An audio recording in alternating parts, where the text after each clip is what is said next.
Assalamualaikum warahmatullahi wabarakatuh. Adik-adikku sekalian, ini adalah video tentang pendalaman materi tentang masalah dhamir kata ganti. Ini sepertinya perlu disinggung kembali mengingat pada latihan-latihan sebelumnya mungkin ada yang masih belum paham. Nggak apa, kita ulang lagi karena ini adalah dasar sekali dalam memahami bahasa Arab.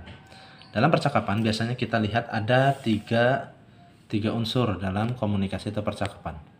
Entah yang pertama adalah sebagai seorang pembicara, atau sebagai sosok yang diajak bicara, atau yang terakhir adalah sosok yang sedang dibicarakan. Nah, dalam bahasa Arab, seorang pembicara itu disebut dengan mutakallim. Dengan mutakallim, pembicara. Adapun sosok yang sedang diajak bicara disebut dengan mukhatab. Adapun sosok yang sedang dibicarakan disebut dengan ghaib. Nah, kita tahu bahwasanya dhamir dalam kata ganti dalam bahasa Arab itu ada 14. Tapi pembagiannya dibagi, mana yang untuk mutakallim sebagai pembicara, mana yang untuk mukhatab yang diajak bicara, dan mana yang dibagi untuk sosok yang dibicarakan, disebut dengan ghaib. Dhamir mutakallim itu hanya ada 2 saja. Jadi yang pertama adalah ana, kemudian yang kedua adalah nahnu. Ana artinya saya, satu orang.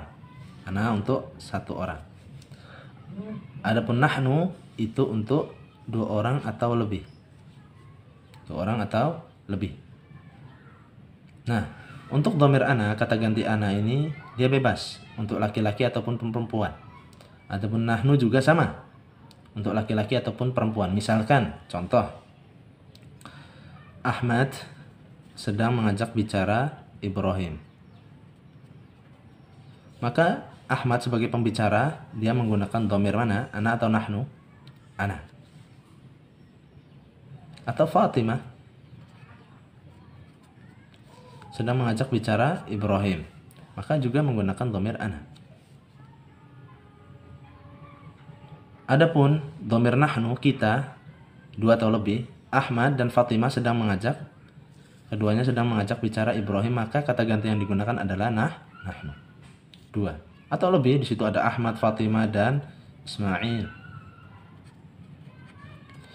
Ahmad, Fatimah, dan Ismail sedang mengajak bicara Ibrahim, maka dhamir yang digunakan adalah nahnu.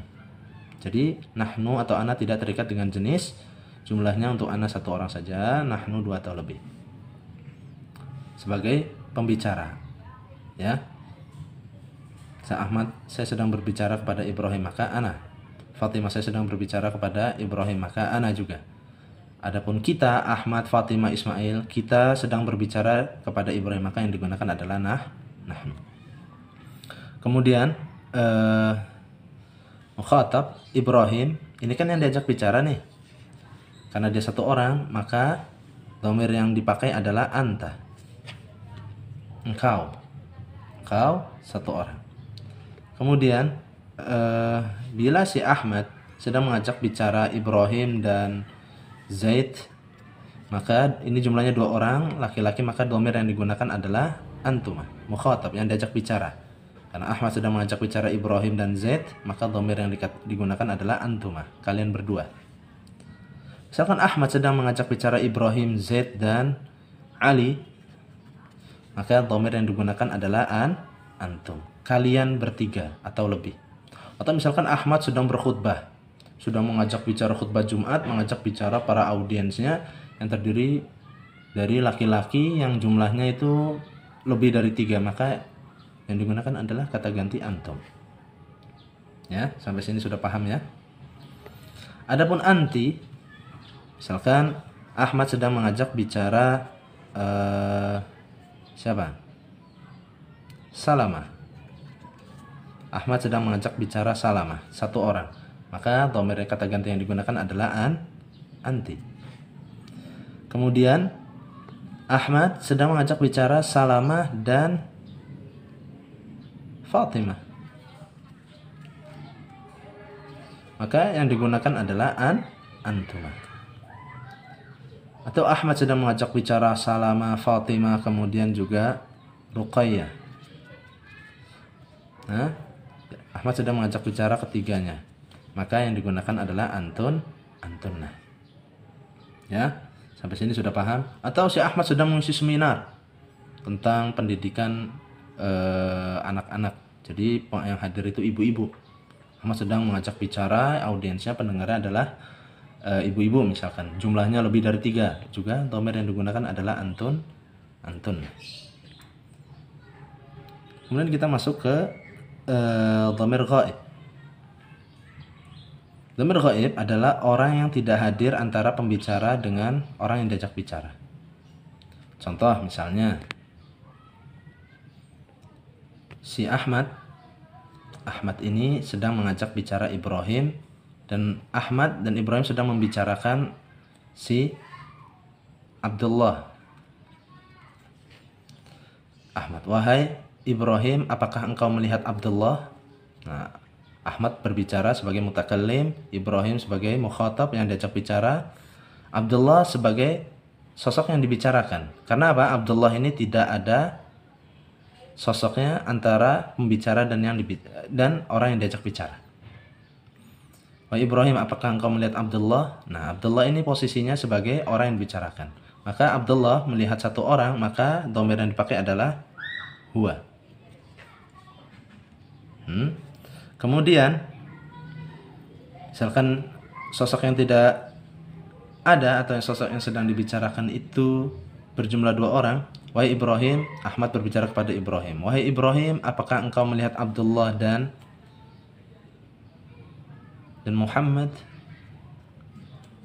Nah, Abdullah dan Muhammad di sini posisinya sebagai sosok yang sedang dibicarakan. Jumlahnya berapa? 2, maka dhamir yang dipakai adalah huma. Atau Ahmad dan Ibrahim sedang membicarakan sosok laki-laki yang jumlahnya lebih dari 2 atau lebih 3 atau lebih, misalkan wahai Ibrahim, apakah engkau melihat siswa-siswa yang ada di kelas 5A? Nah, siswa kelas 5A, siswa kelas 5 itu laki atau perempuan? Laki-laki. Jumlahnya berapa? Lebih dari 3, maka siswa 5A ini menggunakan kata ganti hum, mereka. Sekarang kembali ke hiya. Jadi Ahmad dan Ibrahim sedang membicarakan seorang wanita. Ahmad berbicara kepada Ibrahim, wahai Ibrahim, apakah engkau melihat